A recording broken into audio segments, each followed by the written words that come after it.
Every Batman needs a Robin. Nate Condie, I call my right hand. I'll call you Robin today, mate. How you doing? Good to be back. Did you think we would be this busy come November this year, do you reckon? No, nothing could have prepared us. The market is going bonkers. If you hear me talk about this market feeling like it's COVID all over again, this is COVID-esque. Banks are taking a pick-up application. Exactly. 4 to 5 weeks, that's unheard of. Yeah. Now you see people chasing really quick gains when they should be really be in the property market against leverageable assets. Before this year, we weren't doing a lot.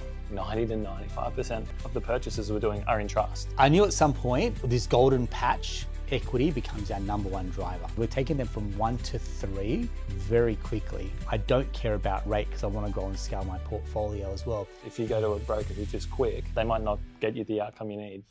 G'day everyone, welcome back to another episode of the Australian Property Investment Podcast. Every Batman needs a Robin. Yes, I'm calling myself Batman here. But for those that have been around long enough that have dealt with myself or Damien and the team, you will know Nate Condie. He's been on the podcast before as well. Nate, I call my right hand.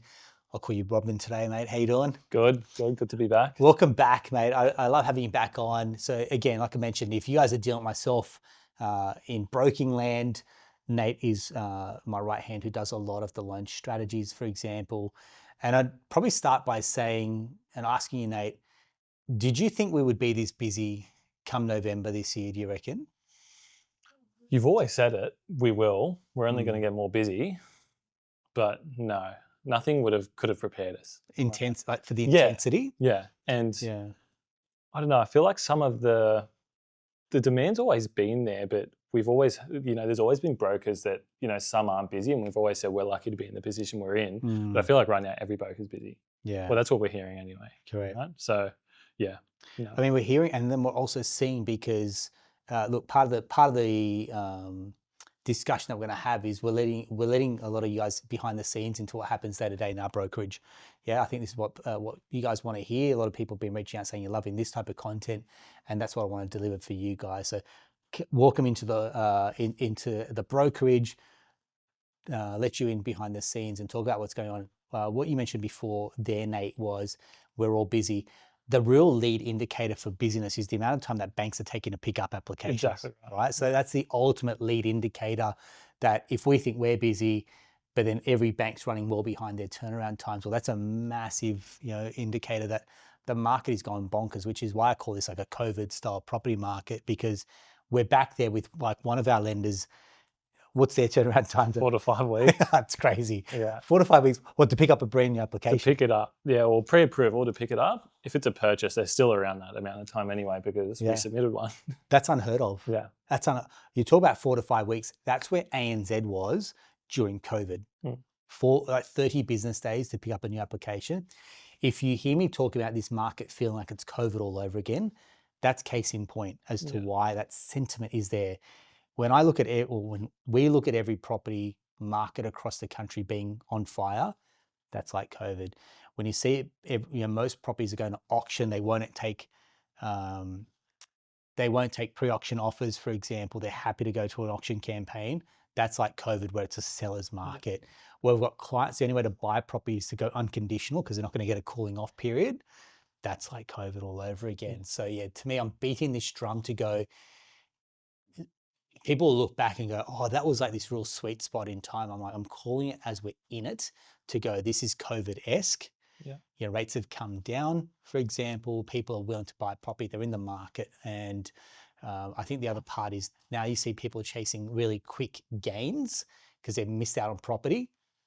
That's why your Bitcoins, that's why your gold, for example, that's why people are clamoring to that because they're trying to chase a quick win when they should really be in the property market against leverageable assets. Now, I'm not saying don't have gold, don't have crypto. I think it's great. But when you're going balls to the wall on this stuff, I'm like, you can't leverage against it, dude, right?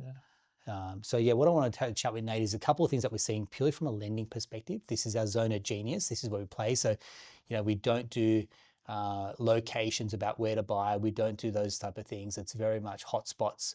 We stay in our lane because this is what we're pretty good at as well. So one I'd say is trust lending is probably one of the biggest. If we look back in 2025, this was the most topical word in lending has been trust lending, right? Definitely, yeah. Before this year, we weren't doing a lot. Yeah. I mean, we dabbled. Yeah, we we've did a definitely bit. done them, but not to the extent, like I wouldn't have even called us experts at it because we didn't do it enough to like need to know the ins and outs of it. Yeah. Now I tell the team like 90 to 95% of the purchases we're doing are in trusts, not just investment, like all up. Yeah. So yeah, that's one thing that this year we've seen a massive shift. Yeah. And it's I guess with the market going the way it is, everyone's just trying to buy. Yeah. Right? And they're trying Buy and scale. because they know everyone else wants to buy and scale. Mm. So it drives demand up, right? So yeah, that's what we've been seeing. And yeah, it doesn't seem like anyone's going to change, but we're thinking the banks are putting some restrictions in. And I think I probably would have put this into a podcast episode, I reckon. Yeah. So this is the beauty when you speak publicly, it's out there in the open and it's time stamped.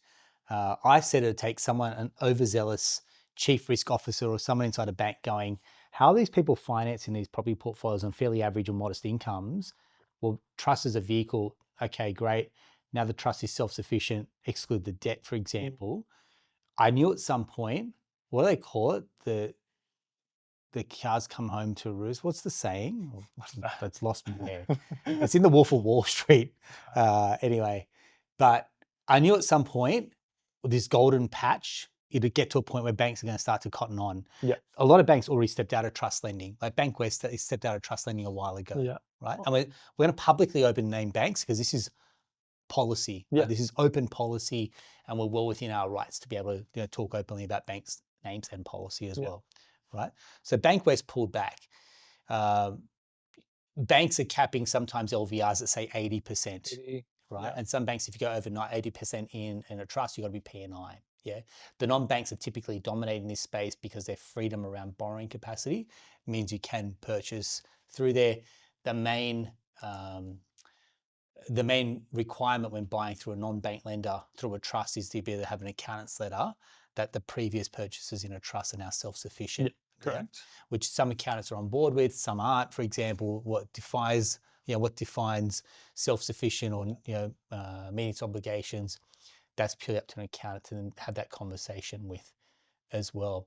But then we've seen probably Australia's fifth biggest bank, if you call them that, have now come out with a policy around trust lending. Yeah, and it's a policy they shouldn't have probably had in the first place. Like it was very generous where you could have other debt in trusts with them, set up a new trust and exclude the old trust debt. Now, generally with trust lending, you need to pivot banks per trust because they can see the old debt. And even if you've got an accountant's letter to say it's self-sufficient or trading profitably, they'll still include that in servicing. And with the bank's buffers, it generally actually hurts servicing. So you do want to exclude it. This bank could see the debt. They exclude it anyway. No other bank rolled like that. So it was awesome, but they've now put a stop to that. I think we can openly say it's Macquarie Bank. Yeah. Because I had a client reach out to me. I think it's obviously become public knowledge as well. So yeah, Macquarie Bank were pretty good in this space, particularly if you could service with Macquarie Bank. And that was probably the biggest caveat there. Definitely. But definitely the best lenders to deal with. Yeah. As a broker and as a client. Correct. You hear this all the time and time again. I mean, you see this in their results when they talk about the broker flows, when they talk about, the ability to turn around loans within 24 hours, 48 hours for approval. Mate, we're here not to spruik them, but here to go, well, that's their turnaround times. That's what they're delivering because they've invested so heavily into tech. They're getting great outcomes for people. It's bonkers what they can do sometimes as well. Yeah. So my concern is, I mean, like you said, it's a unique policy to them that you could stack multiple trusts and they could see all that as well. I don't think other lenders are going to follow suit because they don't have a very similar open source policy. No one's got that policy. Yeah. So I think I think at some point we knew that might run its course, and that happened probably a little bit quicker than we expected as well. Yeah, but it is a sign that Macquarie is somewhat of a leader, would you say? Absolutely. CBA Macquarie, typically your market movers with policy. That's right. So if other banks see that, they might say, well, Macquarie is starting to, restrict their trust lending policies. We might follow suit, which, we wouldn't be surprised. Correct. Yeah. I think for us, we've said it, there is a golden patch of trust lending we were in it, and I feel like we're kind of becoming, maybe it's running its course because they probably see how prevalent trust lending is. They go, there's no way those properties could be neutrally geared, for example, as well. I mean, at some point you could maybe have to show some evidence. That's right. where I'd probably predict where it's going to get to, going, show me that this is, they're a non-trading entity. Show me that's a property holding entity. And if that property is holding property, then show me that it's neutrally geared. Yeah. Yeah, I'd say that, or LVR restrictions, like nothing over 80, or even 70 one day maybe, like commercial. Yeah. Generally not over 70, or every bank might need an account setter, because at the moment there's some banks that don't need the account setter. They'll allow the broker to confirm it or the client. We could see those banks maybe switching to account setter models. Nicely said. First. Yeah. Nicely said. So yeah, this is we're doubling down on this because I feel like, look, we don't let the cat out of the bag, particularly with how we do loan structures. We generally say, look, come into us, and Damien doesn't, but I particularly charge a loan strategy fee for a lot of new clients that do come in, because we do work so deep in their portfolios. We need the time and the hours to actually think with a very clear head, and no commission breath about us to just refinance loans to get paid for it. We do it. I'll tell you why I do refinance loans, and Nate will know why as well, because we do annual reviews on those loans. There's very few brokerages, there's very few banks that will actually go back and automate the loan review process. And this is not a tech tool. This is actually someone that I have in my business that monitors every single loan that we do on an annual basis as well. That's why if you have loans somewhere else, I'm going to bring it under our jurisdiction, so we can actually go and we have those loans under our ability to go and reprice those loans as well. I say to everyone that comes in, zero commission breath about us. We don't just go and refinance loans so we get paid for it. Sometimes we just leave loans where they are as well. That's right. If the client doesn't want to bring them across, they don't have to. We're generally trying to get them a better outcome with a better rate anyway. Yeah. Again, this is I guess what we drum home. It's not about the rate either. It's about the equity. Because if you've got to pay a high rate, if you get more equity.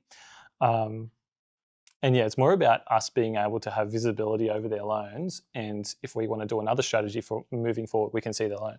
Great. If they're with another broker or with the bank directly, we have no visibility on that. Yeah. And we can't, it's just an extra step and a bit more of a hassle getting that done. Yeah.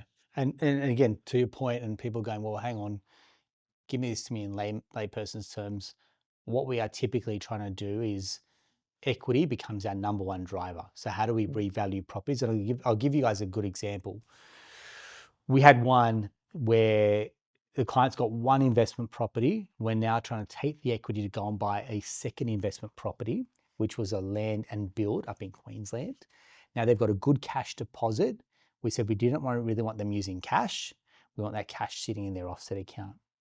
Now, up until yesterday, the best case equity release we could do on that current property that they had was about 64K. Yeah. Said to Nate, I'm like, mate, work your magic. Try and get me as much equity as we can out of this property. We did multiple valuations. We came back, Bankwest came through, and we did an equity release on 164K. Yeah. And like for context, the property's only worth, I think all the other banks were saying about 460. So like percentage wise, that's massive. It's an extra 100K we got like on the valuation. Yeah. Yeah. That's what running multiple vals does. Yeah. That's what running multiple valuations does. You'll be surprised at how many brokers don't actually run. And how much effort did that take you, do you think?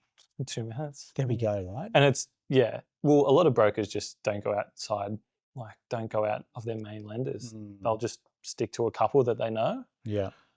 There's lenders we're very familiar with. Some, how many have we used in the last 12 months? Yeah, I told you this with Damien. I've used 22. I ran my numbers the other day. 22 in the last, this calendar year to date that we're in. Yeah. Yeah. So there's probably a couple of them we haven't done a whole lot with, but we know the drill. If we had to go to if we had to go there, we will. So yeah, get the vals done, and we can get good outcomes for clients rather than sinking their cash into an investment property. Here we go. So yeah, here's the moral of the story. So we traditionally, if we only stuck with that $64,000, they would have been chipping in probably about 100 and 180 or something. It was a decent contribution. With the extra 100 grand, we've been able to 100 grand in equity that we've been able to release. That's $100,000 they've not had to put in. Yeah. And now their cash can sit in the offset account. They've already got another deposit ready to go. So we're taking them from 1 to 3 very quickly, as opposed from 1, stuck at house on land, wait for that to complete, wait for that to get revalued, then pull the equity. We could do the third investment property while that property is being built. Yeah. And that's what I'm talking about. When people talk about how do I scale, this is just one example of many when we talk about don't get attached to a bank. Don't think you're buying a particular colored loan from a particular bank. If it means we get 164K in equity, and this client, when we sent to her last night, she was like, bang, done. There's not even a conversation at that point. She's like, yeah, let's go ahead and get this the application underway. That's, I think, where we try to take the friction out of a lot of this, where I think a lot of friction happens when it's stuck in rate. Yeah. We're talking outcome, and that's what when I beat the drum of being a strategic mortgage broker, that's what that looks like in real life. That's what it looks like in practicality as well, that we're looking for an outcome, we're not looking for a rate. Yeah. So that's one. The next point here, and it's probably starting to do the rounds, which is I have a investment. I'll give you my real life example because this might help. So Aaron and Bernadette, we have an investment property in WA in our individual names. That loan is in our individual names as well. Now what happens is with a couple of lenders, I can take that loan that's in our individual names and I can refinance that loan into a trust. So the trust is the borrower. The ownership still stays as Aaron and Bernadette. So technically we can still claim negative gearing. I've spoken to our accountant as well, who's a gun, and I'm like, what am I missing here? He's like, there's no problems. As long as Aaron and Bernadette now have a loan agreement between you guys, us, and the trust, you're happy, you can easily move that investment loan into the trust. Yeah. And now effectively what happens is we can ring fence the debt, still have that loan in our personal names, still get the gearing, and it's like that frees up borrowing capacity. We scratched our heads for a while. It's wild. What are we missing here? Get my head around why. I mean, the banks are so nonchalant about it. The ones that have said yes, they're just like, yeah, it's done. Where that may catch people out, if you are trying to hide the debt or ring fence it, if you are self-employed, which is, from what I understand, when you're self-employed, this strategy works best for you. If you're doing an application with the bank, you need to provide your financials. If they see that, you're still claiming negative gearing on the individual tax return, well, they know you've got that property. They correspond that with the credit report. Well, they see that on the credit report, you've got a directorship. They can still see that essentially. Yeah. So there's it's not a bulletproof strategy. Like anything, is this applicable for you? Are you eligible for it as well? And is this going to help you move the needle? So like, what's the saying? If you have a hammer, everything looks like a nail, and you just will keep beating everything up. So it's the same thing. I mean, clients have come back to us saying, should I move this into a trust? We're like, look, you could, but it's really not going to serve you any purpose. Like with the lenders that we need to go to are they here, for example, and there's only 2 at this stage. We're really only confident like maybe 3 banks that are like that you qualify that can do it. So you've got to be able to meet their criteria. That's one. They've got to come back with the valuations on that property. That's step 2. Yeah. And then servicing and being able to take the equity out there becomes the next part. So just because you can doesn't mean you're able to as well. Yeah, and there's got to be a bit of planning to it because most of the people that want to do it are already stuck. If your borrowing capacity is capped already, your ability to refinance is actually going to be worse because now you can't claim negative gearing on that loan in servicing, I believe. While you do get it in person, because that loan's going into a trust, I don't think the bank will allocate negative gearing to it. So if you're capped, your borrowing capacity is going to be even worse. So you've got to plan it out beforehand. So what Nate's alluding to there is go back to Aaron and Bernadette. Now that property that we've got in WA is negatively geared. Yeah. Yeah. Put that into the trust, but on the bank's calculators, which is our source of truth when we send a loan to bank, we can't actually give any negative gearing benefit to that asset. Yeah. Yeah. So it will limit my borrowing capacity. And then by the time you tick the little box that you're buying through a trust, because you can't apply the negative gearing through a trust property for these particular banks that we're talking about, it will actually reduce your overall borrowing capacity. So if my borrowing capacity was already stretched and we're trying to refinance this loan into a trust, I may not even have the servicing to do a dollar for dollar refinance, let alone take any equity out as well. Right. So these it's easy for us to say and roll off the tongue. I know if I was listening about what are these guys, they're saying, they're talking another language. Yeah. Probably what needs to happen is when someone sends us in their numbers and we show them, okay, here's how it works. We typically do like a Loom video. We typically do a screen recording that goes out for our own strategies. And that's probably where we can then talk about the nuts and bolts of it that relate to you and your numbers. It's a lot easier when you got the numbers in front of you. Yeah, hard to explain over this type of medium. Watching on YouTube, you probably get a better feel for how we describe it as well. But I just want to put this firmly on the potty to go. There's going to be a lot of people that catch this because I'm seeing a lot of brokers now spruik this. And fair play, man, go nuts. You can advertise this, and you can definitely talk about this as an X factor in lending.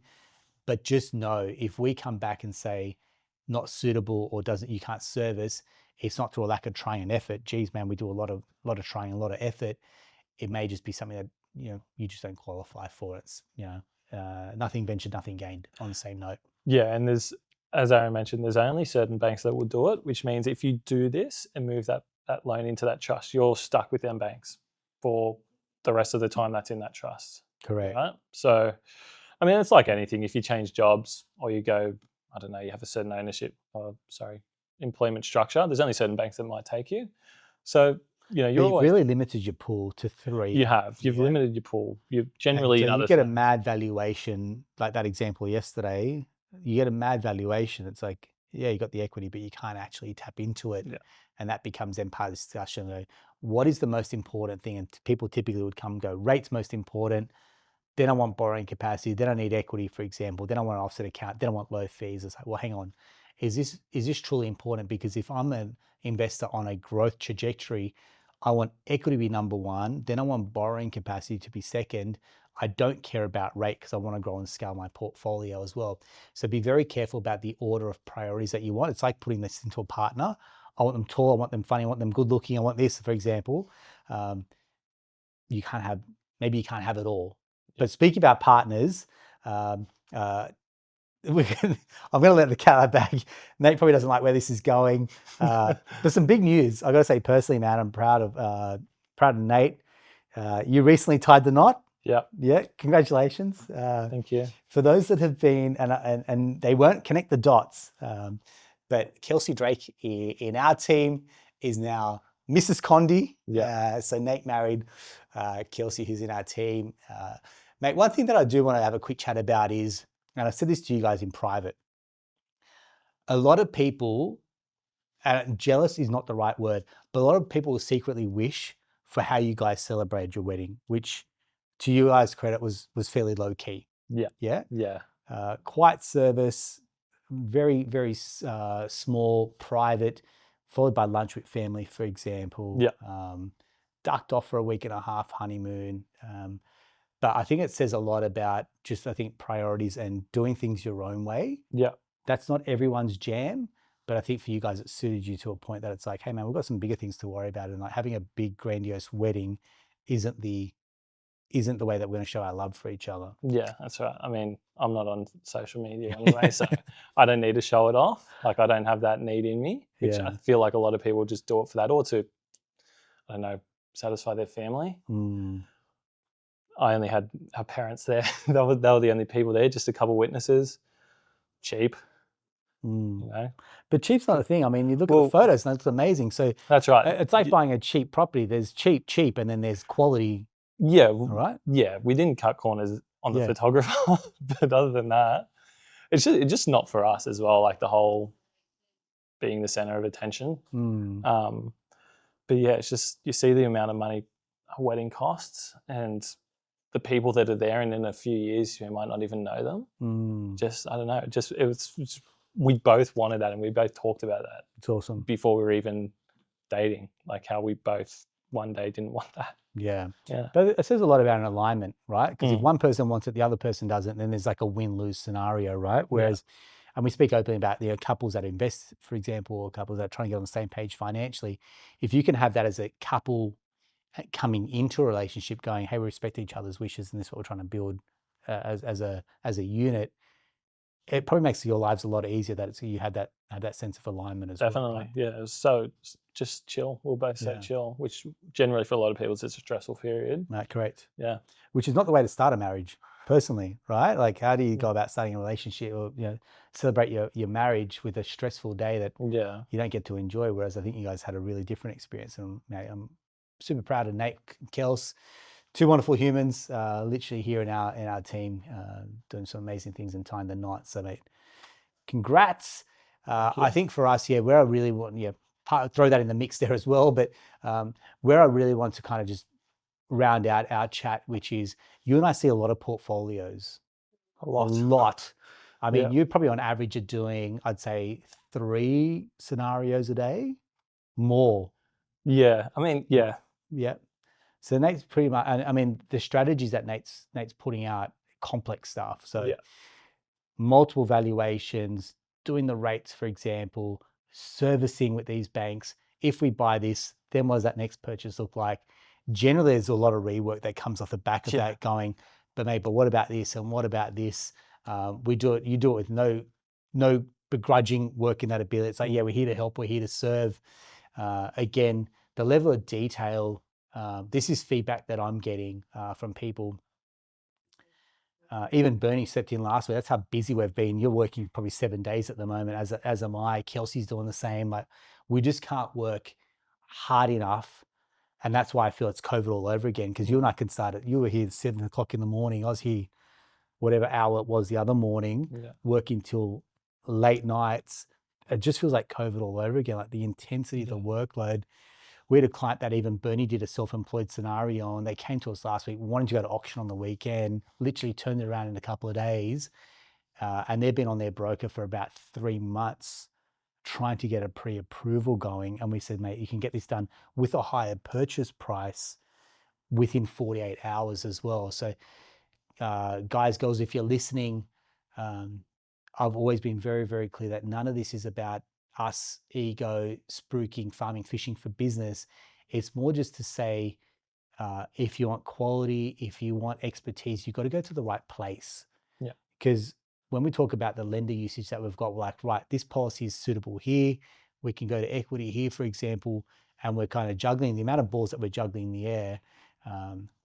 If you want a job done, give it to a busy person is my moral of the story. That's right. Like, and it's experience. Someone that, I don't know, isn't as busy as us, they're not doing as many scenarios, they're not learning. They're not making as many mistakes. Like, we learn from mistakes. We've made a lot of mistakes. Well, the beauty is, like, you'll look at something and I'll look at something and go, two sets of eyes. And I told this a lot about your clients going, usually we're having two sets of eyes run over it. Exactly. And I'll be like, but what about that? And you're like, yeah, perfect. And I'll see things through a completely different lens based on my experience. Like, I'll be able to step away off the numbers and I can come up with a bit more helicopter view.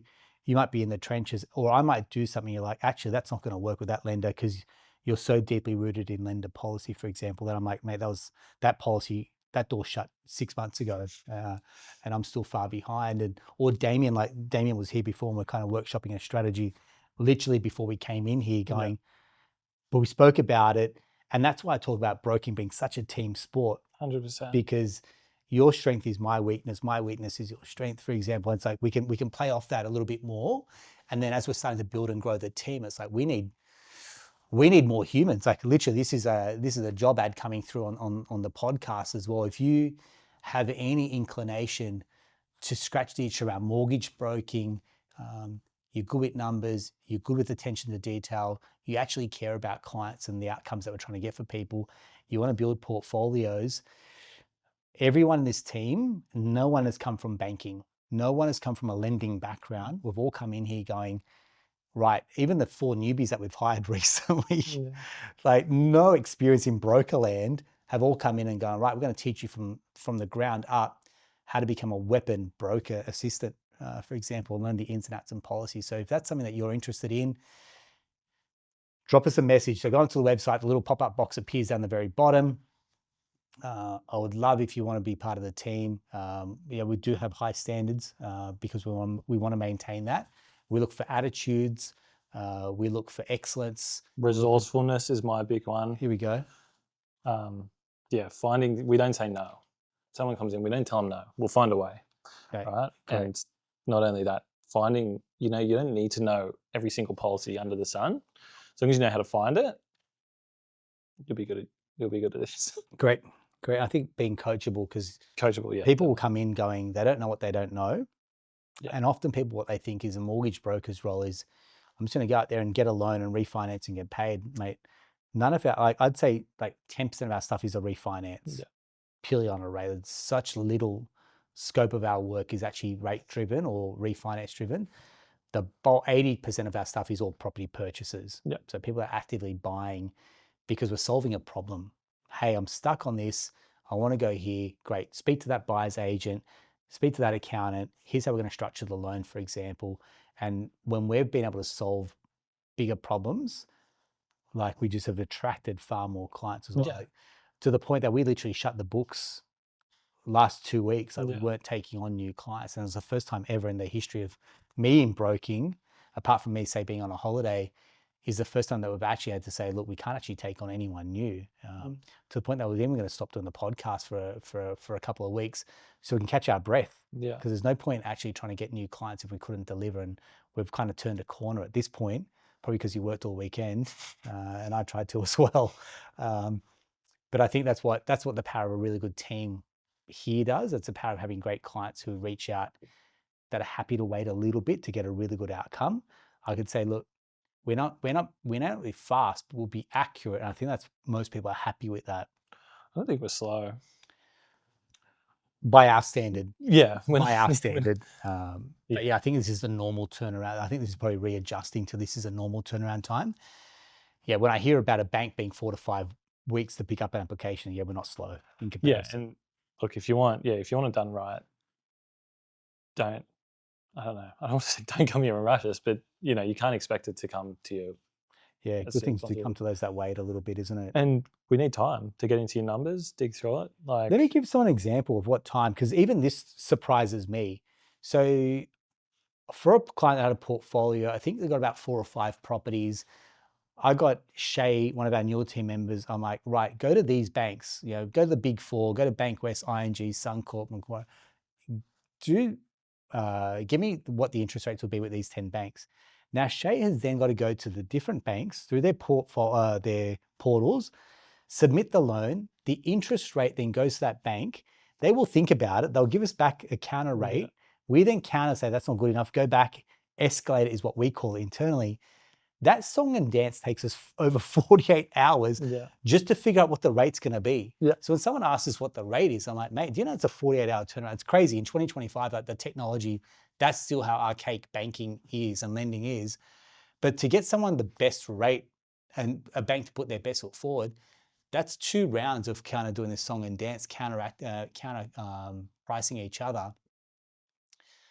And that's why it does take us a few days to actually turn around a loan strategy, because sometimes we're actually waiting on what's the bank's best rate that they're going to actually offer a client as well. Correct. That blows your mind, doesn't it? Like the whole price, we call it pricing. That's what pricing is. It's a bank going, this is how much the interest rate's going to be. That could take 24 to 48 hours to get across the line. Yeah, exactly. And look, sometimes we will just do the first round of pricing and then give you your strategy. And then if it goes to application, we'll put together the best rate that, another bank's given us, provide that to another bank and say, hey, X bank's given us this, improve it if it's not already the best. But yeah, good things come to those who wait, as you said. Yeah, cool. I think we've had, as we reflect, and we'll do our end of year reflection, but you'll probably get into that point of the year, Nate, where you go, look, you've had a big year as well, personally, professionally. I mean, we've kicked some major goals as a unit, as a team. One of the things that I'm really, really proud of that we got to do as a team was to go away this year. We took our team, we all head up to the Gold Coast for probably about a good three bit days, where we did our offsite, and we went deep, man. It's hard to think that was July. It feels like yesterday in a good way, but that really immersive experience where, one, I think we really galvanized ourselves as a team. 2, we spent a lot of time around personal and professional development as well. But most of all, we had a lot of fun, and we talk about building a culture here of high performance. Like I love when I see, I obviously go for the Roosters. I love when I see like them go away to Queenstown and they go away like a high performance camp. That's something that really speaks to me, where you got to get out of this environment that we're in now, change environments and immerse yourself in something like that, where we had a lot of fun, But man, we also cover a lot of ground in terms of what our standards are in the business, where are we trying to get to, what's everyone's goals, dreams, ambitions that we want to deliver as a unit as well, right? Yeah, it was awesome. It was really good. And like I always say it to whether it's new guys or clients, we're all mates here. Like, and that just made it, I guess, it's all stronger as a team. And it's like we enjoy coming into the office. Like magic happens when we're in the office together. Yeah. You know, you can like working remote, whatever, but it's so much better when everyone's in. It is, isn't it? And it's just, yeah, from everything, from like an attitude perspective, but also like helping each other. We can help each other. We can get the best outcomes for each other. It's a real counterpunch to work from home. Yeah. Isn't it? Like when everyone's hybrid, work from home, for example, there's that recent win of a Westpac employee, fair play, big bank, for example, wants exclusive work from home. It's great, but it's like, broking as a single, solo individual. Like you can only do so much when you're left to your own devices. Yeah. You don't get to hear. So as a client, the benefit that you're getting with the team being here together is we get to hear the conversations. Training gets fast tracked. Like we can see a mistake that a team member's making, a newbie, and course correct it very quickly. Or if they're doing something really good, we can share that and go, right, that's the best way to do it. 9:30 every single morning, we're in here in this boardroom doing our daily, stand-up meeting, our whip, going through every single deal that we've got in the pipeline at the moment as well, making sure that nothing slips through the cracks. Every single one, including yours. We talk about you every day. Every single day. Yeah. If an application is in flight, if it's a scenario that's going on, every single day, without fail, even if I'm out of the office or you're out, that show continues with or without us. Yeah. And again, when we've interviewed inside Broking Land, the amount of times that people say they never have a whip meeting or they have it once a week, I was like, mate, within 24 hours, so much has happened on someone's loan application. It's gone to a bank or waiting for something, or it's been bounced from the conveyancer, or there's settlement coming up, for example. So on our watch, we aim to make sure that nothing slips through the cracks. Now, mate, we've had some real doozies where, either settlement's been pushed out or there's some issue. That's par for the course. We can't sometimes control the uncontrollables. But what people are then looking for is how do we step up and resolve those issues when they do come to a head as well. And this whole team will say, we're not perfect. No client is perfect. Yeah. No bank is perfect. No bank is perfect. But that's where the power of a real, dialed-in team is going to come into play. So if that's something that, speaks to you, and a lot of people have reached out to the podcast saying they're really resonating with maybe the energy, or they're resonating with our ethos and values, that's all we can really hope for. Because every single mortgage broker across the country has the exact same loans, has the exact same lenders, exact same product. They'll say they've got 100 banks, but they're only using a handful. How could we, with the same hours in the week, with the same products, how can we outperform the market? Well, it's because we've got a super, super dialed-in team, highly accountable. The systems and processes that were built then reflect that as well. Generally, most of our emails are responded to within 48 hours. Super. Usually 24 is our standard. By the end of the day. Correct. And that becomes hard to scale, when we're doing a lot of work. But generally clients that have been around for enough time they're not having to chase us because they know there's trust in that relationship built. And if I was to finish on a note, that's probably the biggest thing that I say moves the needle for us is trust in our relationship with the team, but also with our clients. That's what goes the distance as well. Communication, massively. And then, when there's other partners that they're working with, not getting back to them in a certain amount of time, it makes us look good. Yeah, but it shows that, I think we're extremely busy and we can reply. Anyone can. Yeah. It's just, about valuing the client and communicating that. Yeah, correct. Yeah, I'll finish on that note. In 2025, when our worth is like how we attract businesses by being responsive, that blows my mind, in this day and age. But that's what I'm sure as a client, if you're listening, that's what you want. You want accountability, you want trust, but most of all, you want communication. If that's something that really speaks to your heart, and maybe that's something that's been missing in your current relationship, mate, reach out to us. Yes, we said we're busy, but for the right people that want to join and grow a long-term portfolio, to wait maybe an extra week for your strategy, I don't think it's a massive ask as well. For something that might take you further, if you go to a broker who's just quick, right, they might not get you the outcome you need. And there's rework. Well, it's just we could potentially get you a few extra properties, something like that. Correct. You know, if that's what our strategy, you have to wait an extra week to get potentially be shown how to buy 2, 3, 4 more properties. Yeah, which we've done. We've got a good track record on as well. So I like to let that do the talking in terms of our track record experience. Finish on that note saying if you know anyone that's looking for a role inside Brokerland that wants to become part of our loan strategy team, whether that's in a para broking role, whether that's in a credit analyst role or loan strategist, we are actively looking and seeking for new team members to join us as well. As always, if you've loved this episode, mate, reach out.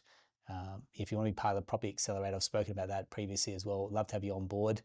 Hope you've enjoyed this episode. We'll talk to you soon.